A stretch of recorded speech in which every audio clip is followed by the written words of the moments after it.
중국은 5천년의 역사와 14억 인구가 만드는 거대한 문화권입니다.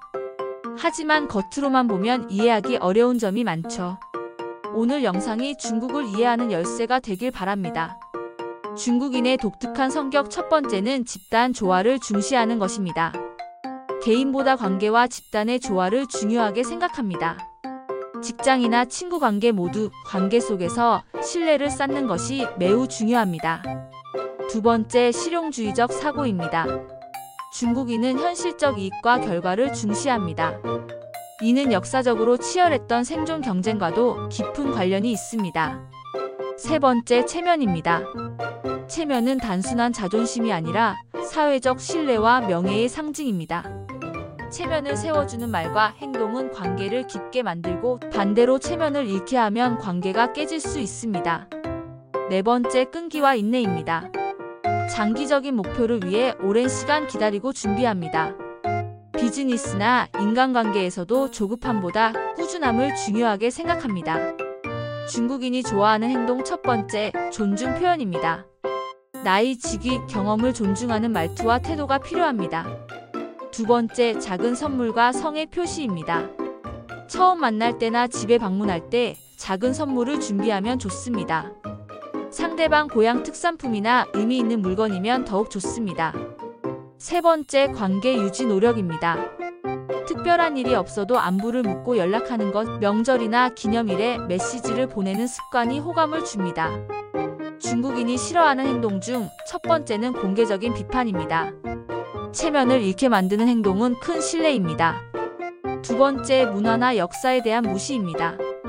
중국의 전통이나 역사, 정치에 대한 조롱은 피해야 합니다. 중국 집에 초대받았을 때 지켜야 할 예절은 다음과 같습니다. 첫 번째, 선물 준비입니다.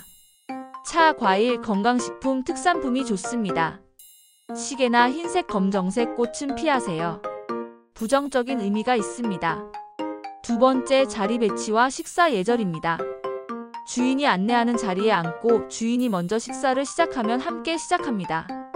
젓가락으로 사람을 가리키지 말고 음식을 탐욕스럽게 먹지 않습니다. 세 번째, 음식 거절 방법입니다. 처음에는 조금만 먹고 권하면 예의상 조금 더 받는 것이 좋습니다. 네 번째, 감사의 표현입니다. 식사 후 씨에 콴따이라고 인사하세요. 중국인과 친해지는 방법 중 첫 번째는 장기적인 신뢰 쌓기입니다. 조급해하지 말고 꾸준히 신뢰를 보여주세요. 두 번째, 관심 분야 공유입니다. 음식, 여행, 가족 이야기, 스포츠 이야기가 좋습니다. 세 번째, 작은 부탁과 도움 주고받기입니다. 작은 도움을 주고받으며 관계를 깊게 만듭니다. 중국 음식은 수천 년의 역사와 문화를 담고 있습니다. 중국 음식의 뿌리와 특징은 다음과 같습니다. 첫 번째, 맛의 균형입니다. 음양 조화의 철학이 음식에도 반영되어 있습니다. 중국 음식은 매운맛, 단맛, 짠맛, 신맛을 균형 있게 조합합니다. 두 번째, 재료의 상징성입니다.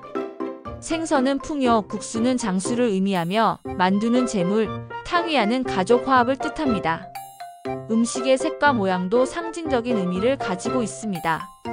붉은색은 기쁨과 행운, 원형은 완전함과 재회를 뜻합니다. 세 번째, 지역별 다양성입니다. 산둥, 쓰촨, 광둥, 후난, 장수, 저장, 안후이, 푸젠 지방을 대표하는 8대 요리가 있습니다. 산둥 요리는 해산물이 풍부하고 담백하고 감칠맛이 나며 맑은 국물 요리가 발달했습니다. 쓰촨 요리는 매운맛을 내며 마라와 같은 향신료를 사용합니다. 광둥 요리는 신선한 재료를 사용하며 부드럽고 담백하고 대표적인 요리는 딤섬입니다. 후난 요리는 강렬한 매운맛과 신맛과 향이 강합니다. 장수 요리는 단맛과 짠맛이 조화를 이루며 예술적인 모양을 중시하고 부드러운 식감을 느낄 수 있습니다. 저장 요리는 신선하고 부드러운 맛을 내며 해산물과 채소 요리가 발달했습니다. 안후이 요리는 산나물과 야생 재료를 많이 사용하며 장시간 끓이는 조리법을 사용합니다. 푸젠 요리는 맑은 국물이 많고 해산물 위주의 달콤하고 부드러운 맛을 내는 요리가 많습니다. 중국의 대표적인 전통 요리 중 첫 번째는 베이징 카오야입니다.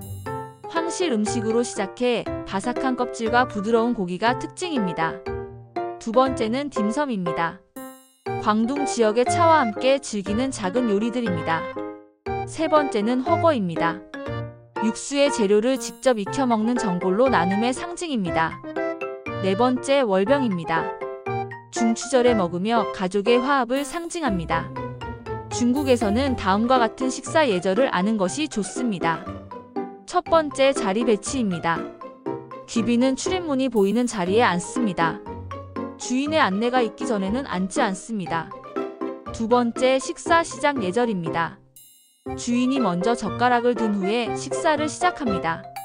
첫 건배는 주인이 제안하며 손님은 이에 응하는 것이 예의입니다. 세 번째 젓가락 사용법입니다. 밥에 꽂지 말고 사람을 가리키거나 젓가락에서 젓가락으로 음식 전달하지 않습니다. 네 번째 음식 나눔입니다. 공용 젓가락으로 덜어 먹습니다. 다섯 번째 권유와 거절의 예의입니다. 처음에는 사양하고 두세 번 권유받으면 받는 것이 예의입니다. 중국을 이해하는 것은 단순히 예절을 배우는 것이 아니라 그들의 가치관과 관계 맺는 방식을 이해하는 일입니다. 관계를 천천히 그리고 진심으로 쌓아간다면 중국인 친구와 평생 이어질 인연을 만들 수 있습니다. 이 영상이 유익했다면 좋아요와 구독 부탁드립니다.